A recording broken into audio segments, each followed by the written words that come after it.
में चंद्रवंशी सम्राट ययाति के 5 पुत्र हुए, पुरु, यदु, तरवसु, अनु और द्रुयु। सभी ने अलग अलग दिशा में जाकर अपने राजवंशों की स्थापना की। द्रुयु दक्षिण पूर्व दिशा की ओर गए और कपिल मुनि के आशीर्वाद से सागर द्वीप में अपना राज्य स्थापित किया। कपिल मुनि ने आशीर्वाद देते हुए कहा था, त्रिवेग नागरिम शुभम। महाराज द्रुयु के 27वें वंशज पूर्व दिशा की ओर गए, जहां उन्होंने किरातों को परास्त किया। वहीं ब्रह्मपुत्र और कपिला नदी के संगम पर एक नया नगर बसाया गया, जिसका नाम त्रिवेग था। त्रिपुरा केवल एक शब्द नहीं, कृपा है शिव और शक्ति की। पीठमाला तंत्र में स्वयं महादेव ने ये घोषणा की है कि धरती पर जहां भी माता सती के अंग गिरे, वहीं शक्तिपीठ की स्थापना हुई। उसी ग्रंथ में संकलित एक श्लोक में कहा गया है, त्रिपुरा में देवी का दाहिना पैर गिरा।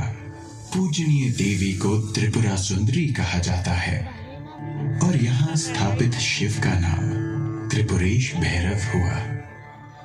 और इस तरह शुरुआत हुई एक कीर्तिवान राजवंश की, जिसने करीब 3000 साल तक आर्यवर्त के इस महान भाग पर शासन किया। महाभारत, पुराण और अनगिनत शास्त्रों में त्रिपुरा का उल्लेख मिल जाता है। इसके अलावा कई प्राचीन पुरालेखों के साथ साथ साहित्यिक ग्रंथों में भी त्रिपुरा का वर्णन किया गया है। मुगल इतिहासकार अबुल फजल आईन अकबरी में लिखते हैं, भाटी प्रांत के पास एक आजाद राज्य है, इसे त्रिपुरा कहते हैं। इसके राजा का नाम विजय माणिक्य है। इस राजा के पास 2 लाख पैदल सेना और 1000 हाथी हैं। त्रिपुरा के इतिहास से तो आप परिचित हो गए, अब इस कथा के सूत्रधार से भी मिल लीजिए। शुभ्र कांति, उज्जवल मुख, उन्नत गुंबद, राजसी छप, सारा विश्व मुझे सम्मान से उज्जयंत महल कहकर पुकारता है। मेरा नामकरण किसने किया, यह रहस्य इतिहास में कहीं खो गया है, परंतु मेरी नींव में मिले ताम्र पत्र पर लिखे संस्कृत श्लोक में मेरा नाम मिल जाता है। 1857 के भूकंप में अगरतला का राजमहल भी बुरी तरह से क्षतिग्रस्त हुआ। तब महाराजा राधा किशोर माणिक्य ने 1901 में मेरा निर्माण करवाया।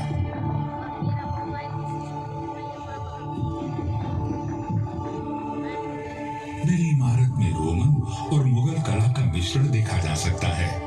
अपने 2 तालाबों और दोनों तरफ बने खूबसूरत फूलों के बागों के साथ मैं आगंतुकों का स्वागत करता हूँ। यहाँ के पर्वत त्रिपुरा वासियों के अदम्य स्वभाव के चिन्ह हैं। नदियाँ जैसे कला और संस्कृति की अविरल धारा का प्रतिबिंब। यहाँ के उदार जंगल जीवन को आश्रय देते हैं और यहाँ की प्राकृतिक सुंदरता वैदिक कवियों की कल्पना से अद्भुत है।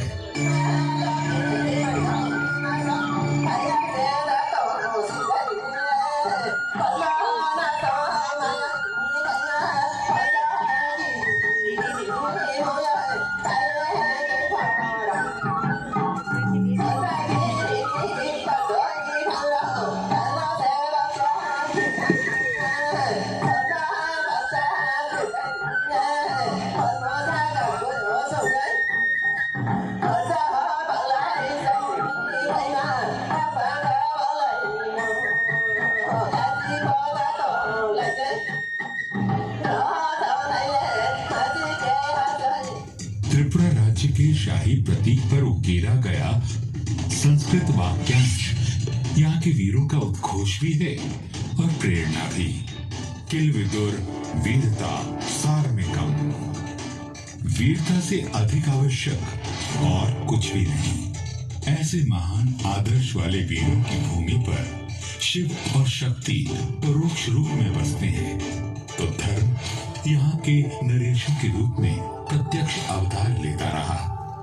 यहाँ 184 शूरवीर धर्मावतार राजाओं ने राज किया। वे संघर्ष के लिए सदा प्रस्तुत रहे और बलिदान के लिए सदैव तत्पर। त्रिपुरा के प्रथम नरेश से लेकर अंतिम शासक ने अपना सर्वस्व देकर इस परंपरा का निर्वाह किया।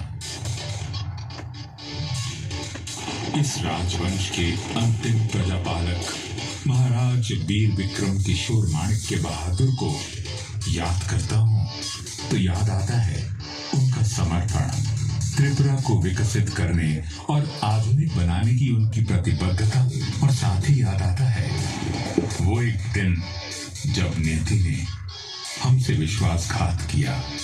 मई 1947। भारत की स्वतंत्रता अब केवल 3 महीने की दूरी पर थी। भारी अनिश्चितता का समय था।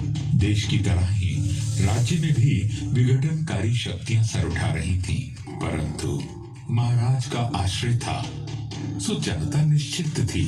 अपने कर्तव्य के प्रति सजग महाराज वीर विक्रम हर गतिविधि पर नजर रखे थे, पर इस बीच रोग ने उन्हें आ घेरा। देखते ही देखते उनकी तबीयत बिगड़ने लगी।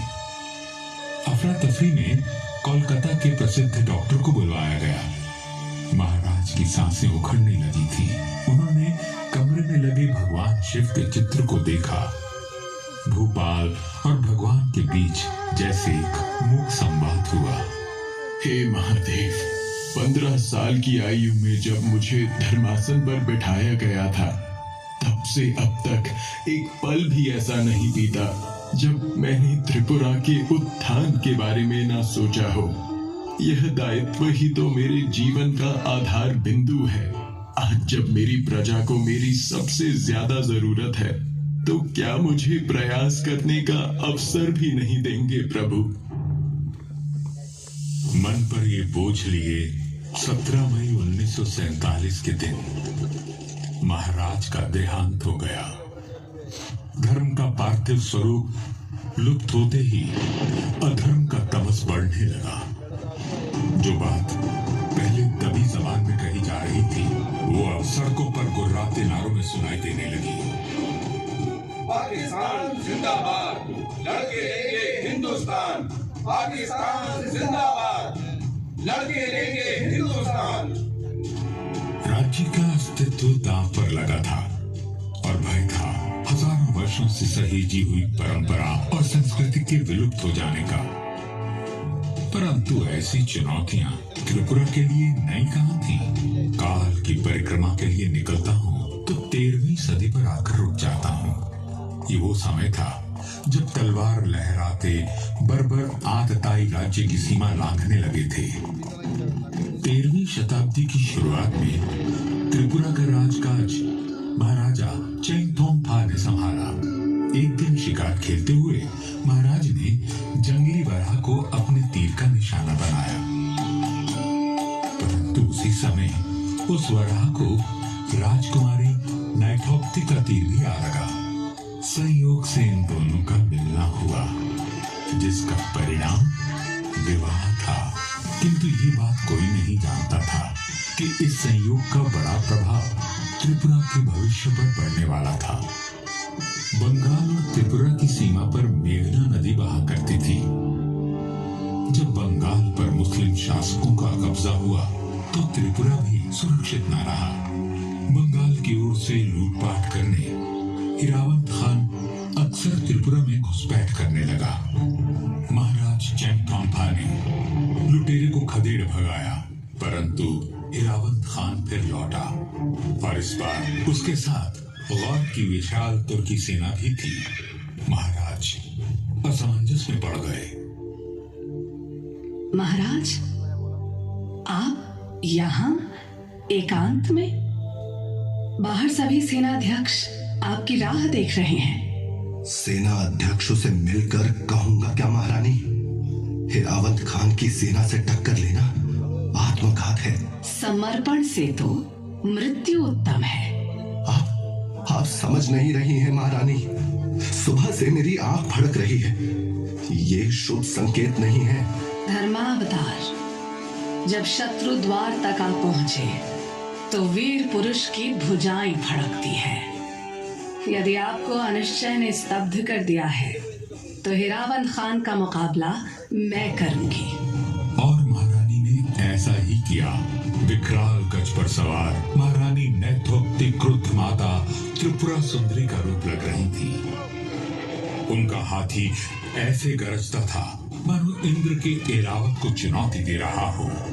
महारानी की चीत्कार ने त्रिपुरा की सेना को और अधिक प्रोत्साहित किया और अपने पराक्रम से त्रिपुरा के वीरों ने अपने राज्य की रक्षा की।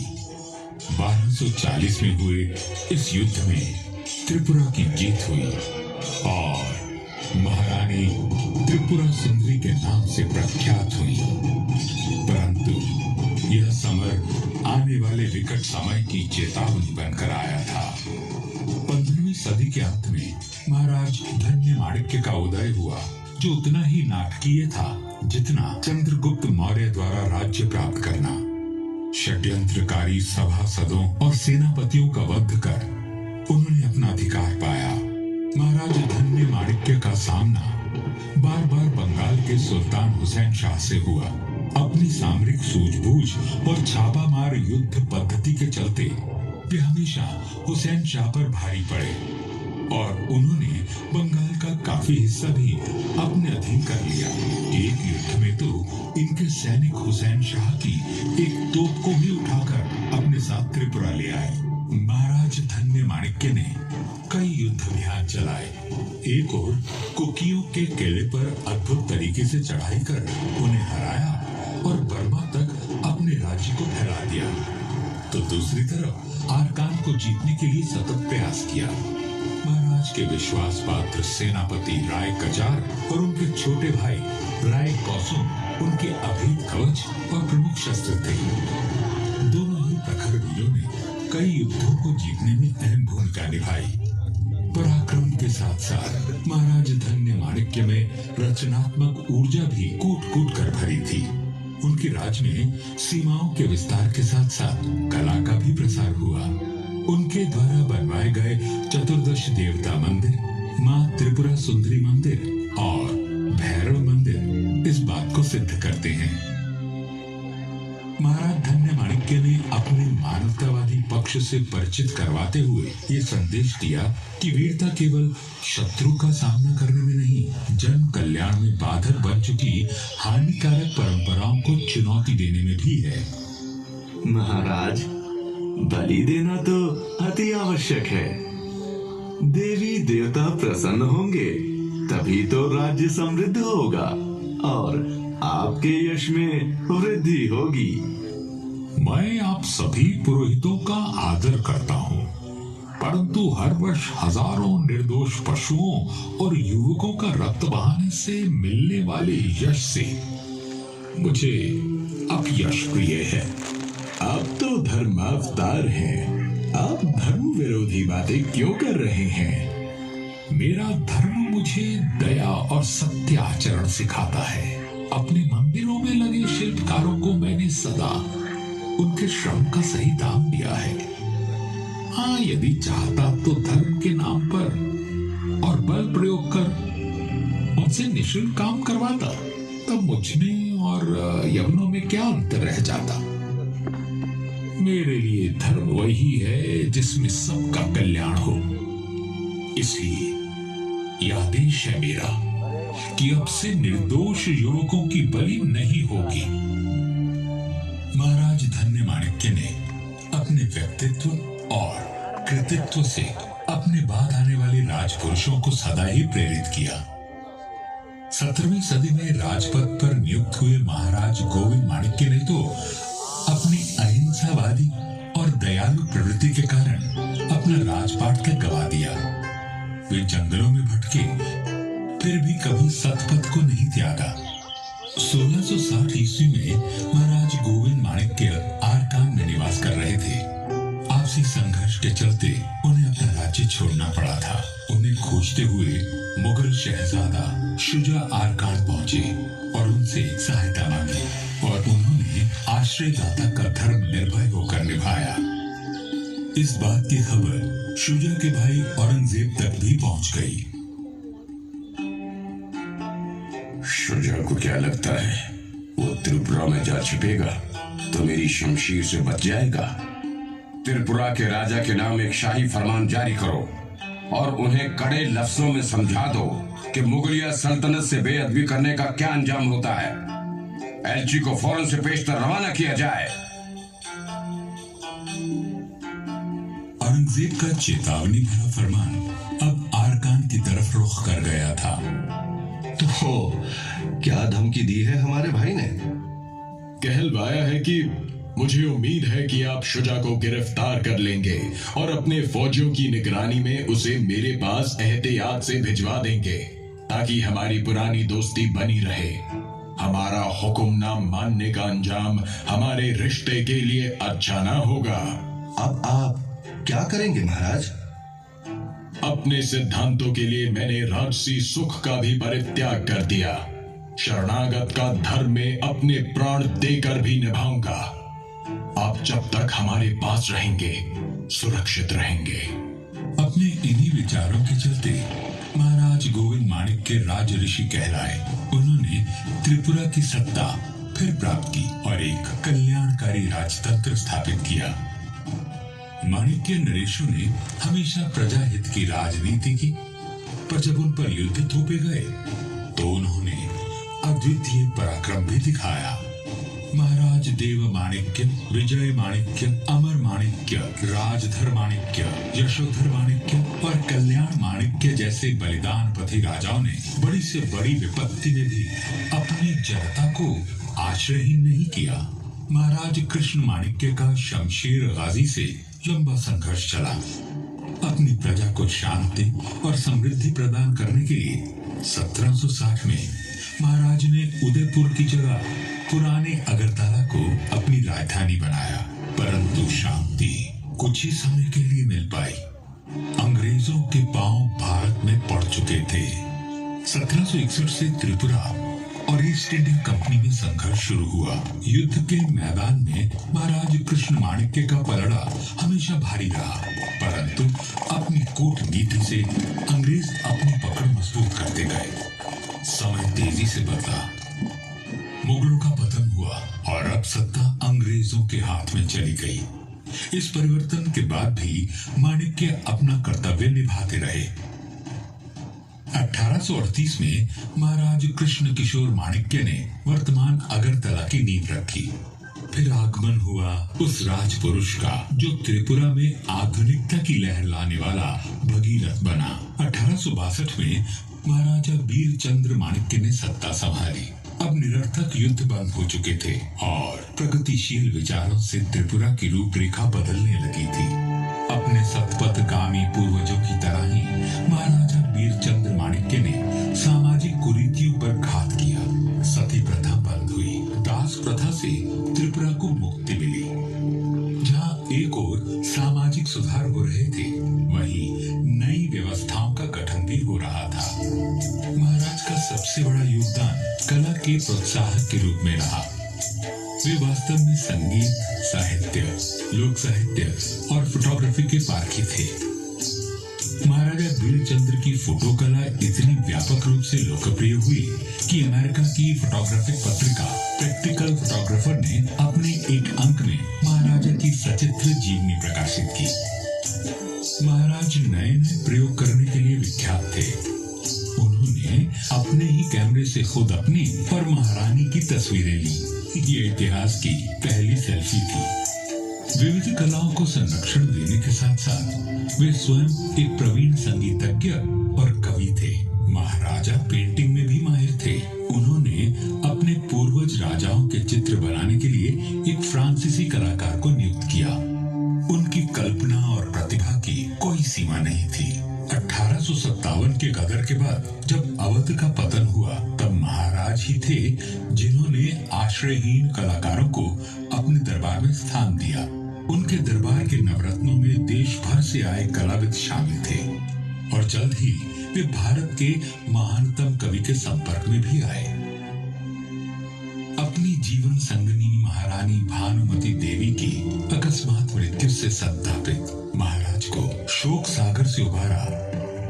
युवा कवि द्वारा रचित कविता भग्नो हृदय ने उस प्रतिभावान परंतु अनजान कवि का नाम था रविंद्रनाथ टैगोर। इस घटना के बाद से त्रिपुरा के राज परिवार और टैगोर में एक अटूट संबंध बन गया। टैगोर ने महाराज की सहायता से त्रिपुरा के इतिहास का अध्ययन किया और उसे अपनी अमर कृतियों राजऋषि, विसर्जन और मुकुट में स्थान दिया। महाराजा वीरचंद्र माणिक्य के बाद महाराजा राधा किशोर माणिक्य से भी टैगोर के घनिष्ठ संबंध रहे। त्रिपुरा के राज परिवार ने भी शांति निकेतन और अन्य सुधार कार्यों में टैगोर को आर्थिक और नैतिक समर्थन देकर अपनी मित्रता निभाई। ब्रिटिश राज त्रिपुरा के लिए शांति का काल रहा, परंतु जब जब पराक्रम दिखाने का अवसर आया, त्रिपुरा के रणबांकुरों ने अपनी वीरता से विजयश्री और प्रशंसा बटोरी। द्वितीय विश्व युद्ध के समय जब जापानी फौज भारत की ओर अग्रसर थी, तब त्रिपुरा ने बर्मा में हो रहे युद्ध के लिए अपनी सेना भेजी और भारत पर जापानी आक्रमण को रोकने में एक महत्वपूर्ण सैन्य भूमिका निभाई। महाराजा वीर विक्रम द्वारा तैयार की गई फर्स्ट त्रिपुरा राइफल्स ने जापानी अतिक्रमण को कुचल कर रख दिया। अंग्रेज अफसरों से सम्मान और प्रशंसा पाकर त्रिपुरा के वीरों ने मातृभूमि को गौरव प्रदान किया। उच्च आदर्शों और महान नरेशों वाला माणिक्य राजवंश कभी भी अपने राजधर्म से विमुख नहीं हुआ, परंतु हर उज्जवल सूर्य अपनी यात्रा पूरी कर अस्त हो ही जाता है। भारत की आजादी से 3 महीने पहले महाराज वीर विक्रम किशोर माणिक्य बहादुर का निधन त्रिपुरा के लिए प्रलय के समान था। उनके बाद उनके 14 वर्षीय पुत्र महाराजा किरीट विक्रमा किशोर माणिक्य को त्रिपुरा का राजा घोषित किया गया और शासन की बागडोर उनकी माता महारानी कंचन प्रभा महादेवी ने संभाली। परंतु महाराज वीर विक्रम की मृत्यु के बाद एक दिन ऐसा नहीं बीता जब राज्य में दंगा फसाद ना हुआ हो। यदि महाराजा वीर विक्रम 3 महीने और जीवित रहते तो वे मुस्लिम लीग के डायरेक्ट एक्शन से होने वाले विध्वंस को रोक सकते थे। त्रिपुरा की सरकार अराजकता की ओर बढ़ रही थी, हर तरफ मारकाट मची थी और उस पर त्रिपुरा पर पाकिस्तान का कब्जा होने का खतरा अलग से था। इस घोर निराशा के काल में एक बार फिर नारी शक्ति ने राज्य की रक्षा की। 13वीं सदी में महारानी त्रिपुरा सुंदरी ने दुश्मन से लोहा लेने के लिए तलवार उठाई थी। अब वर्षों बाद क्षत्राणी कंचन प्रभा महादेवी ने महत्वपूर्ण निर्णय लेकर अपने राज्य को सुरक्षित किया। त्रिपुरा के कई महान सपूतों ने अपनी मातृभूमि को बचाने के लिए आंदोलन किया और महारानी की शक्ति बढ़ाई। महारानी ने तत्कालीन केंद्रीय गृह मंत्री श्री वल्लभ भाई पटेल को त्रिपुरा के हालात से अवगत कराया। बाद में महारानी खुद नई दिल्ली में केंद्रीय गृह मंत्री पटेल के साथ इस मुद्दे पर चर्चा करने गईं। अतिरिक्त बलों को त्रिपुरा भेजा गया और राज्य की स्थिति में सुधार हुआ। 9 सितंबर 1949 को त्रिपुरा विलय समझौते पर महारानी ने हस्ताक्षर किए, जिसके परिणाम स्वरूप त्रिपुरा भारत का पार्ट सी राज्य बन गया। माणिक्य राजवंश का गौरवशाली राज्य काल पूर्ण हुआ और त्रिपुरा एक उज्जवल भविष्य की ओर बढ़ चला। आज त्रिपुरा भारत का बेशक तीसरा सबसे छोटा राज्य है, परंतु इसकी परिधि में हजारों वर्षों का प्रेरणादायक इतिहास है, उत्कृष्ट कला है, विस्तृत ज्ञान है और संजोई हुई धरोहर है भारत की संस्कृति की। त्रिपुरा का श्रेष्ठ संसाधन उसके नागरिक हैं, जिन्हें विरासत में वो गुण मिले हैं जो इस राज्य को निरंतर चरमोत्कर्ष की ओर ले जा रहे हैं। यहाँ बच्चों को बुनियादी शिक्षा मुफ्त दी जाती है और साक्षरता में त्रिपुरा देश के कई राज्यों से काफी आगे है। जहाँ एक और इस प्रदेश में प्राकृतिक संसाधनों का अमूल्य भंडार है, वहीं यहाँ के मंदिर, महल और प्राकृतिक सौंदर्य हर वर्ष अनगिनत पर्यटकों को अपनी ओर